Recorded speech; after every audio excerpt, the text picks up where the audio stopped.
دولتی آسودگی دامانی مادر بوده است.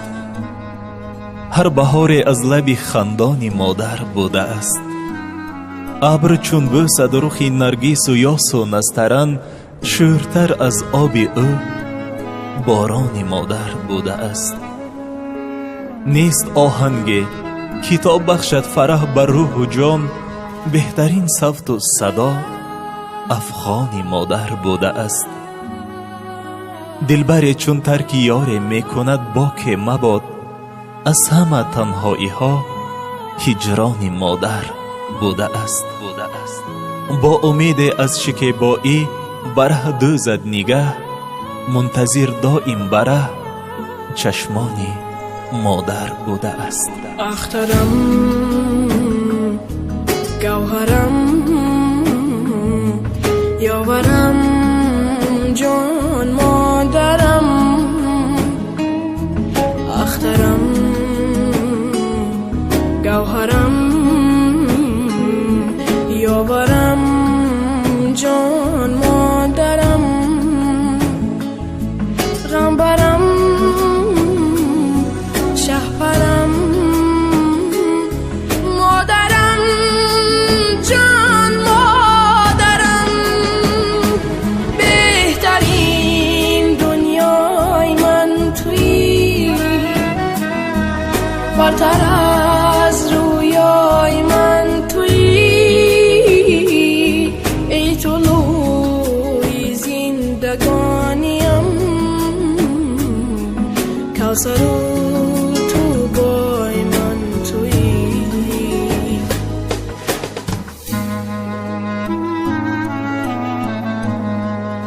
مادری گل پرورم در سمایم زنده باش، حامی بام و درم چشم انتظارم زنده باش.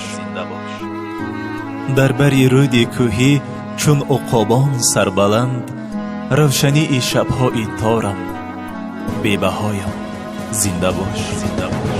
به تو من سامان ندارم، دردم و درمان ندارم، روی گل برگی امیدم، شبنم و باران ندارم، من فدایی خاکی باید، صدقه پند و داید، در فراز و شیب عمرم تو امان باشی کفایت. بهترین دنیای من تویی، برتر از رویای من تویی، ای طلوع زندگانیم، کوثر و تو بای من تویی.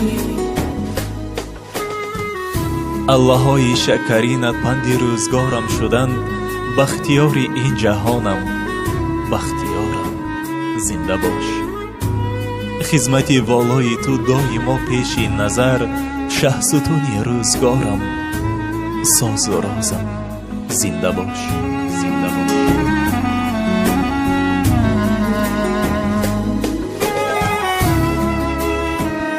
اسلوبت پیغمبری آدم و آدمگری، لذتی کام و زبان باغ و بهارم زنده باش.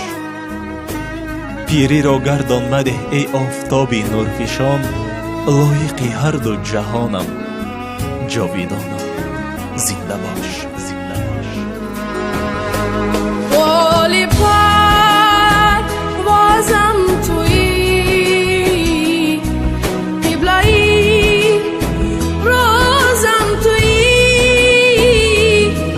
آه میبالم همه روز که شبه روزم تویی، بهترین دنیای من تویی، برتر از رویای من تویی، ای طلوع زندگانیم،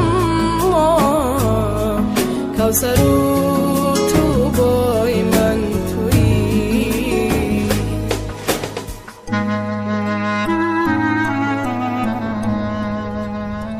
زندگیم، هستیم، صلح و صلاحم مادرم.